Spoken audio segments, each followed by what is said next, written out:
človek o svojem ustvarjanju pravzaprav ne more povedati kaj bistvenega, če je iskren. Dela namreč govorijo sama zase. Vendar se lahko vprašam, zakaj sem se ravno v času, ki umetnosti ni najbolj naklonjen, in ko zunanje okoliščine med nas postavljajo vse večje razdalje, tukaj v gostoljubnem prostoru razstavišča Ekonomske fakultete odločila za razstavo, ki govori o bližini.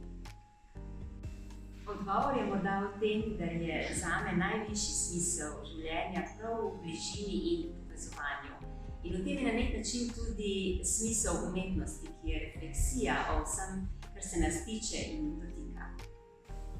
Pri meni je že tako, da tudi če ni nikogar, ki bi se lahko z njim pogovarjala, se lahko vedno zatečem tem podobam svojega notranjega sveta. Fotografija je zame najprej oddih od besed, ki je moje prvotno polje ustvarjalnega izražanja. Je meditacija in hkrati vsakokratni oris mojih stanj, razpoloženj in videnj. Na tokratni razstavi z naslovom Častne dolžnosti gre predvsem za moje občutenja v zvezi z nekimi predspominskimi podobami iz otroštva.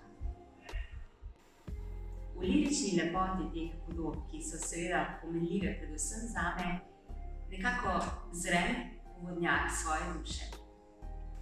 Prepričana sem, da sta harmonija in ljubezen možni v vseh okoliščinah in da je zato častne dolžnosti tukaj in zdaj. In zato vas vabim, da si razstavo v mesecu septembru tudi ogledate.